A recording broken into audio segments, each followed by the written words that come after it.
Buen día, mi nombre es Carol Vega y a continuación hablaré sobre el caso 1 con respecto a esta actividad de la fase 3. El caso 1 trata sobre una mujer de 48 años que despierta y se pone en pie de manera normal, pero horas después presenta una disminución súbita en la audición. Posteriormente sintió que su habitación daba vueltas. Para contrarrestar la sensación, se acostó boca abajo en su cama para evitar caerse, y esto le provocó una sensación de borrachera. Asimismo, evidencia náuseas, palidez y baja de la temperatura en las extremidades. Estos síntomas continuaron durante 1 hora y media y fueron cesando poco a poco. Un año después se repite el episodio y buscó ayuda médica. A la exploración presenta nistagmo y disminución en la agudeza auditiva.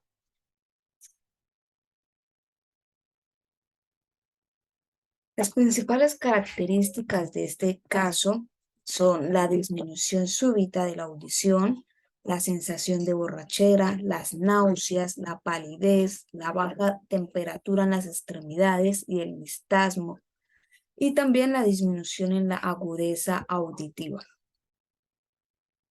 El tipo de afectación en este caso podríamos decir que es mixto. En cuanto a la audición, se presenta cuando se presenta la disminución en la agudeza auditiva, y esto causa una pérdida de audición entre moderada y grave que se desarrolla en unas pocas horas o se nota al despertar.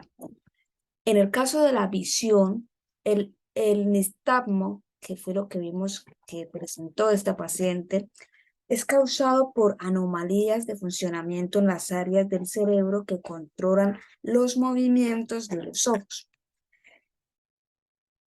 También de este tipo de afección mixto hace parte el tipo de afección genético. ¿Por qué? Porque el nistagmo se puede heredar, puede ser congénito o adquirido.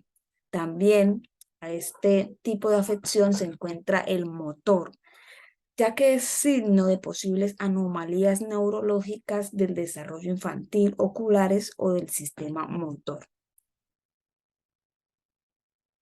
Las estructuras neuroanatómicas que actúan en este caso son el sistema vestibulo-ocular y también el sistema oculomotor, el sistema nervioso central y el sistema vestibular. El sistema vestibulo-ocular es el que observamos aquí abajito. ¿Y en qué interfiere en este caso?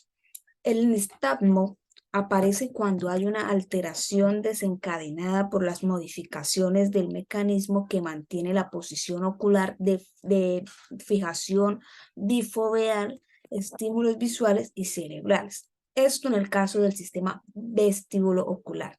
En el caso del sistema oculomotor,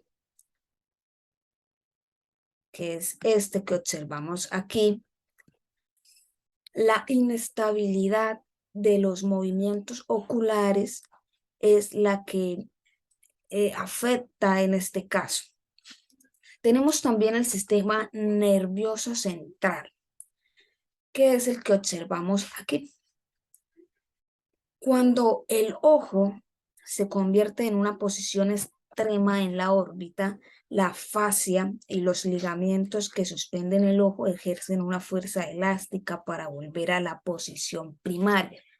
Esto lo observamos ya que la paciente presenta una disminución en su visión. Tenemos también el sistema vestibular que actúa cuando ocurre algo que no funciona en los órganos sensoriales del oído interno. Recordemos que la paciente también presenta disminución en la audición.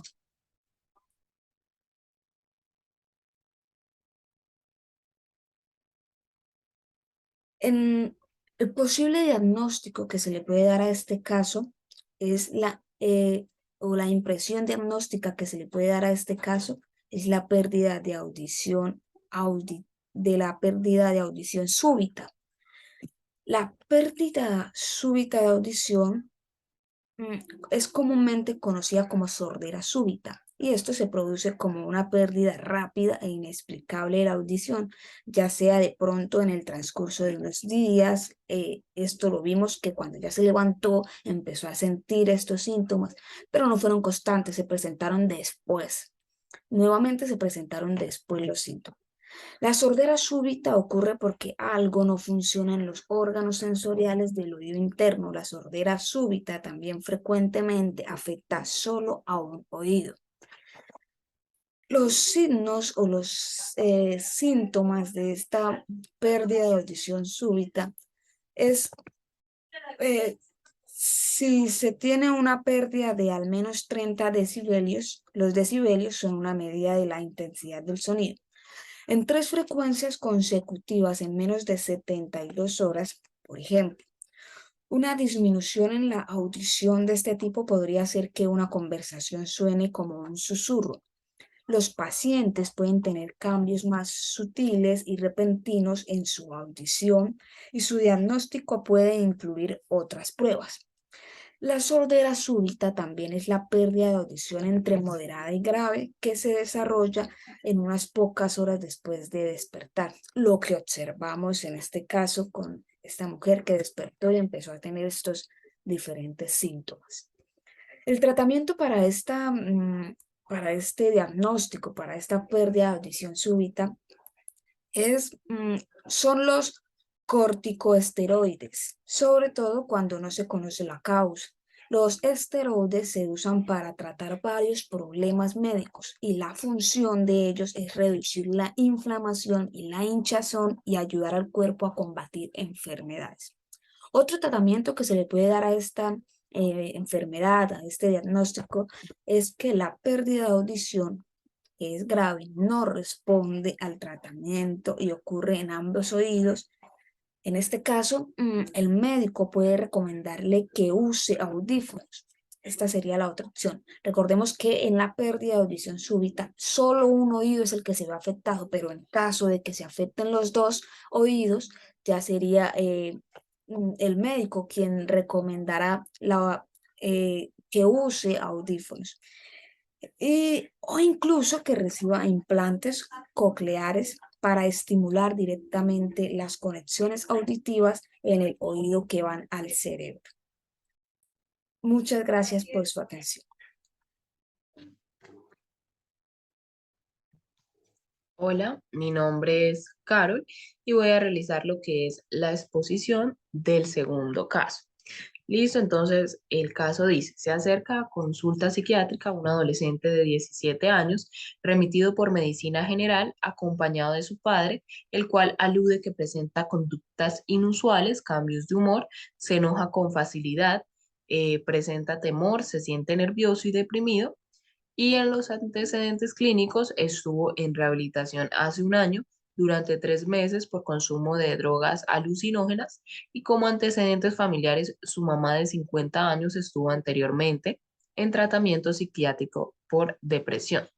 Listo, entonces lo primero que podemos ver al observar el paciente es pues que no se le ha dado un manejo adecuado al, eh, a la historia clínica, ¿sí? El médico, pues, que remite es un médico general.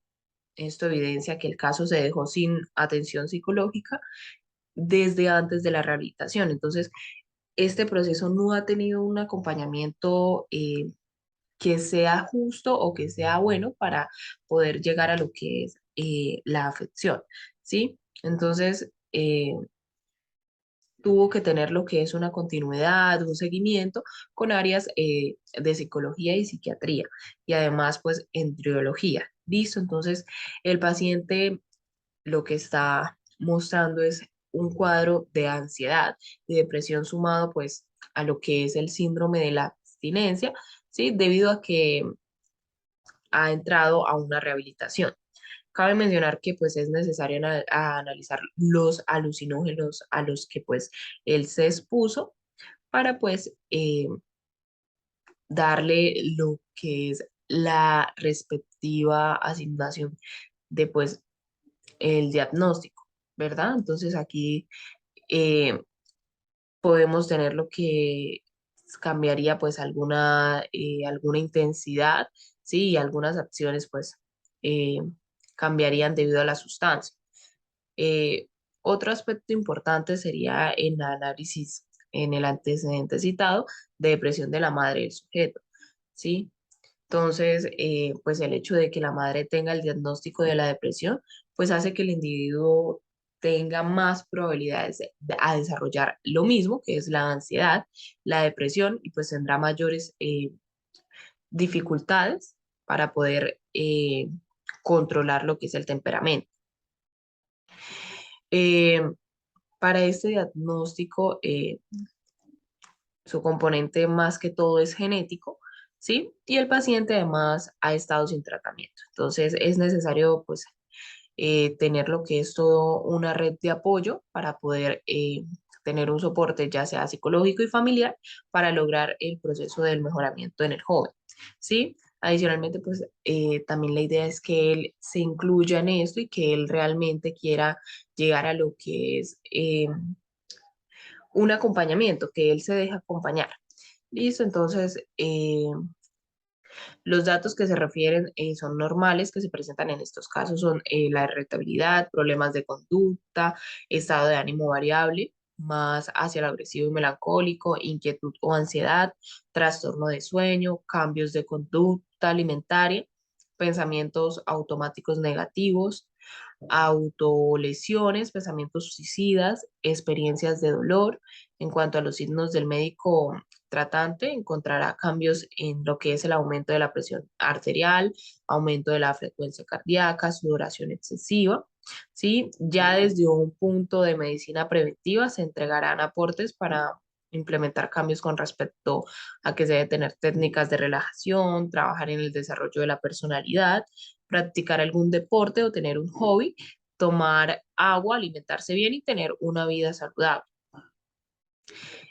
A nivel clínico, se sugiere solicitar un análisis de catecolaminas, que es los niveles de dopamina, solicitar análisis de cortisol y pues ya después analizar los resultados de manera interdisciplinaria. El psiquiatra pues determinará si requiere una medicación.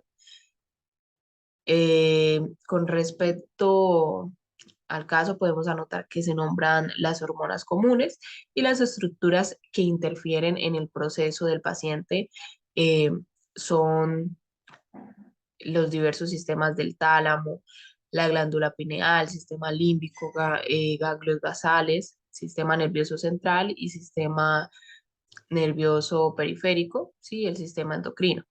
Encontrará cambios en lo que es el aumento de la presión arterial, aumento de la frecuencia cardíaca, sudoración excesiva, ¿sí? Ya desde un punto de medicina preventiva se entregarán aportes para implementar cambios con respecto a que se debe tener técnicas de relajación, trabajar en el desarrollo de la personalidad, practicar algún deporte o tener un hobby, tomar agua, alimentarse bien y tener una vida saludable.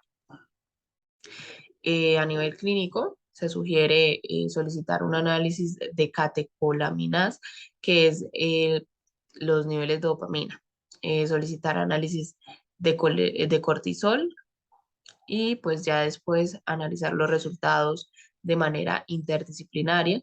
El psiquiatra pues determinará si requiere una medicación.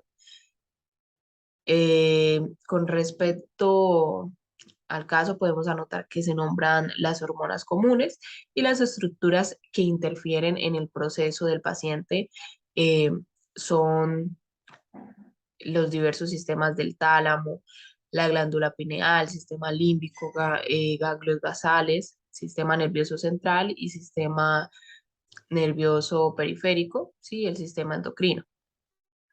Entonces, lo que entra en alturas son el sistema límbico, que ya había mencionado, los ganglios basales,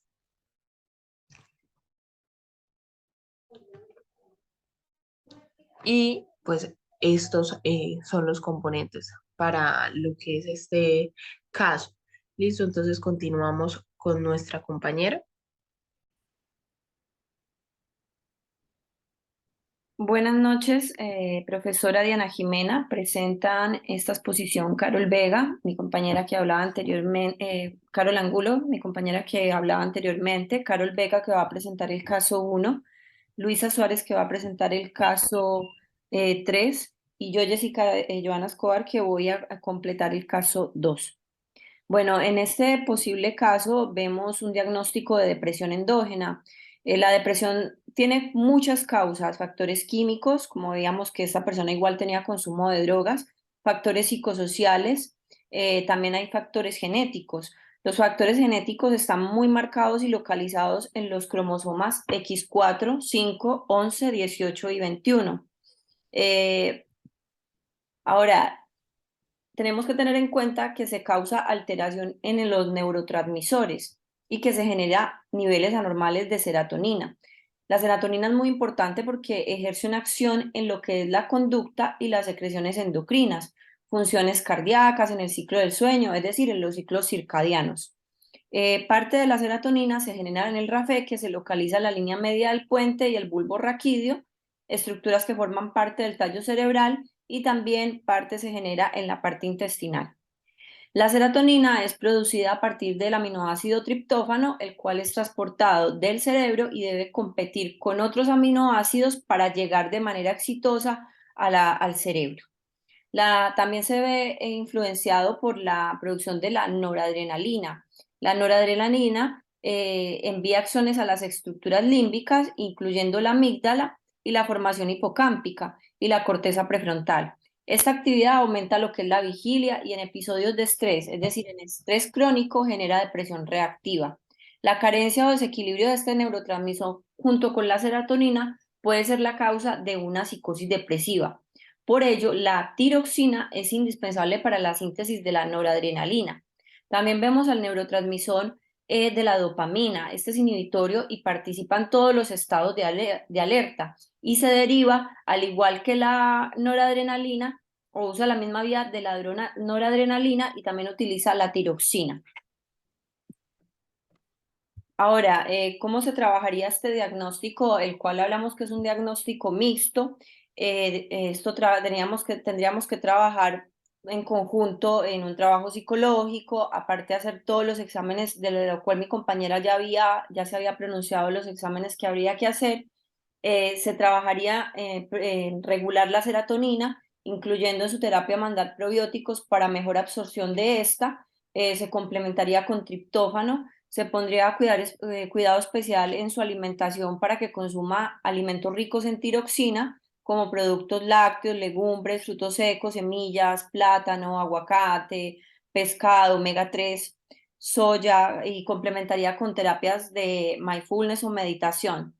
También habría que mirar harto en lo que es el triptófano, ya que este aminoácido es necesario para el mantenimiento de las proteínas, de los músculos, de las enzimas y por ende también de los neurotransmisores del cuerpo. Este aminoácido es esencial. Esto significa que el cuerpo no lo puede producir, por lo que se debe obtener de la alimentación. El cuerpo utiliza el triptófano para ayudar a la melatonina y a la vez a la serotonina, lo cual ayuda a regular el sueño y la vigilia. También la serotonina ayuda a regular el apetito, el sueño, el estado de ánimo y los estados de dolor. Continuamos con mi compañera que finalmente va a hablar del caso 3. Listo, Jessy. Gracias. Colocamos la diapositiva. Sí, un segundo.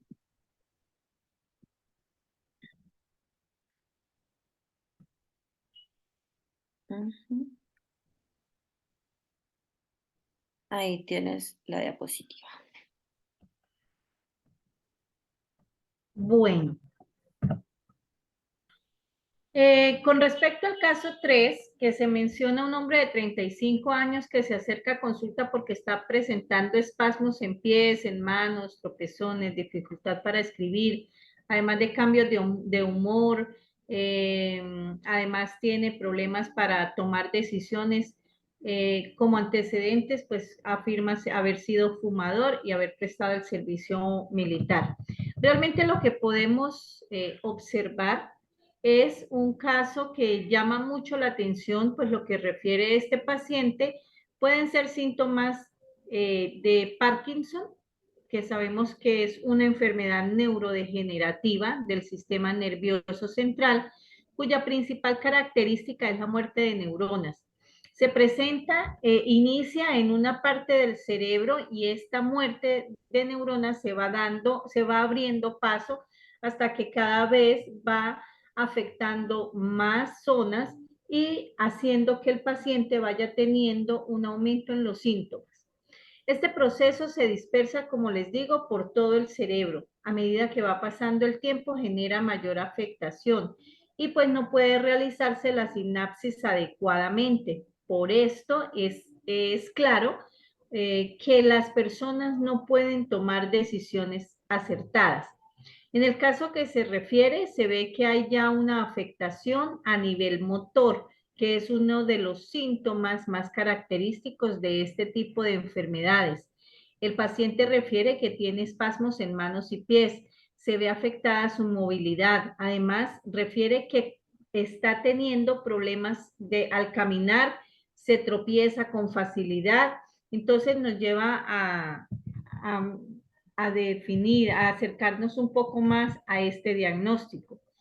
Algo que es importante en este proceso, como les decía, es también la dificultad que ya, incluso en momentos, en estadios muy tempranos de la enfermedad, pues ya se muestra dificultad para la toma de decisiones, irritabilidad y risa patológica. Risa patológica pues es la que se presenta sin ningún motivo o razón.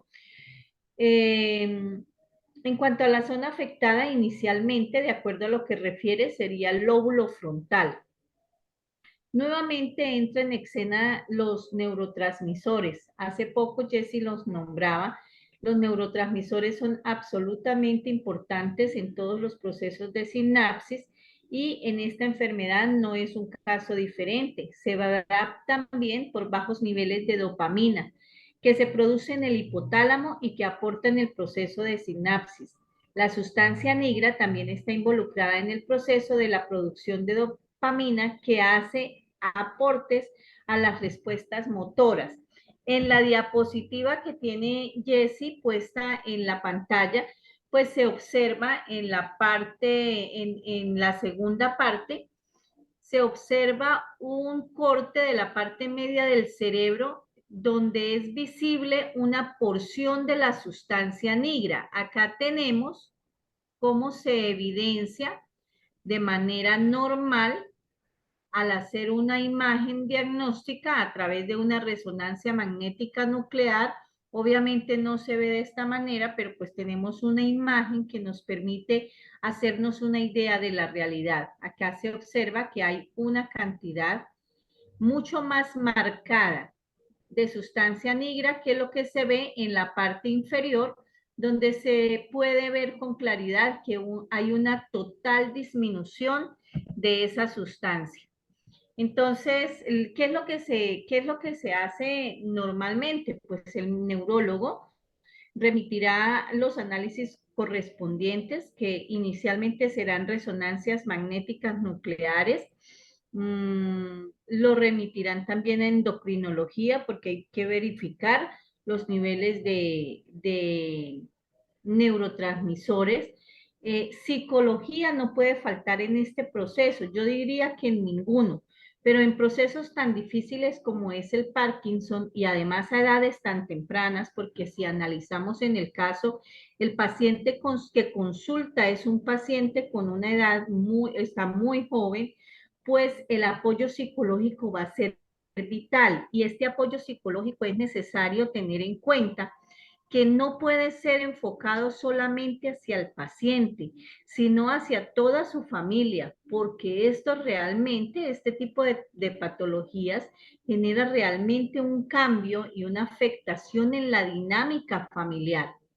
La persona va a empezar a sentir que no puede ser autónoma y aparte de que no puede ser autónoma, pues entra en un proceso en el que no se siente capaz Entonces, obviamente va a tener periodos de ansiedad, periodos muy marcados de depresión, tiene que recibir un acompañamiento psicológico también para enfrentar lo que es su nueva condición, saber de su condición, de su patología y aparte de eso, aparte de entenderla, pues tener que involucrarla en su realidad.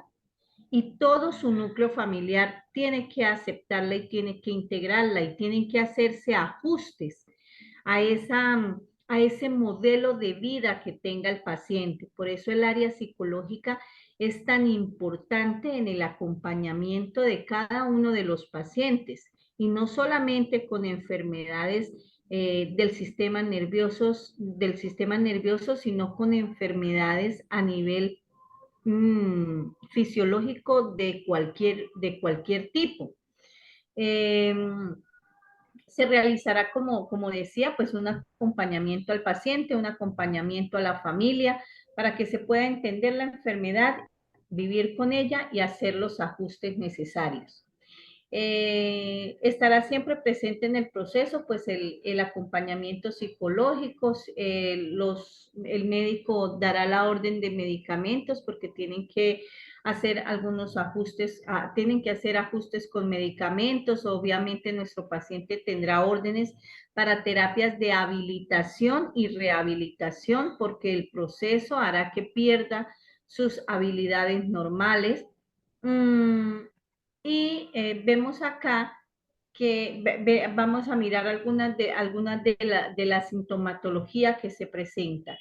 Pero antes, pues analicemos algunas cosas que cambian a nivel cerebral, como es la regulación de las funciones motoras, la coordinación en el habla, en el equilibrio. Es importante entender que en todos estos procesos juega un papel absolutamente importante el hipotálamo, que interfiere en la regulación endocrina, el subtálamo, que está especializado en la precisión de las actividades motoras, el epitálamo, que está involucrado en procesos de control, en la manera como recibimos las órdenes para que nuestro cuerpo pueda actuar. La glándula pineal no se puede olvidar porque esta, que es la glándula maestra, es la que regula las funciones del tálamo y también la producción de hormonas y de neurotransmisores. Entonces, todas las actividades motoras están también relacionadas con el hipocampo y se relacionan de una manera muy estrecha con el sistema límbico. Los núcleos basales también interfieren. Aquí tenemos, si estamos hablando de la sustancia negra, pues obviamente los núcleos basales entran a ser una parte muy importante de este proceso. Entonces, el neuro estará a cargo del acompañamiento del paciente, muy de la mano con psicología e incluso puede entrar psiquiatría porque el paciente también va a tener cada vez una afectación mayor con respecto a la toma de decisiones. Si observamos en la pantalla, pues hay algunos síntomas que se refieren como son la bradicnesia, que es una lentificación de los procesos motores. Los síntomas vocales, donde el paciente poco a poco irá perdiendo la capacidad de articular adecuadamente. La rigidez postural, pues en algunos momentos tendrá una especie de calambres o de rigidez que evitará el movimiento. Tendrá alteraciones mentales, que ya lo hemos hablado en otro momento, habrá de pronto pérdida del olfato.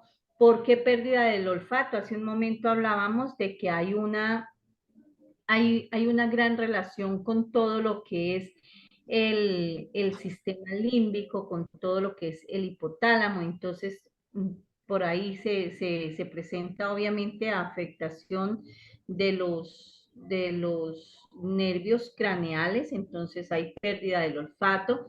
Como no tiene un control adecuado de los movimientos, pues también se presentan lo más conocido de la enfermedad, que son los temblores, y obviamente tendrá dolor en las articulaciones. Eso es lo que podemos ver con respecto a este caso y pues lo que nos queda es la importancia de que se le dé fuerza al apoyo psicológico para que el paciente pueda integrar en sus procesos y en su nuevo ajuste de vida esta nueva condición. ¿Sigue, Jessica? ¿Con qué seguimos? No, estamos en ok. Ahí estaría la exposición, señora Diana Jimena, de los 3 casos. Que tenga buen día. Ok.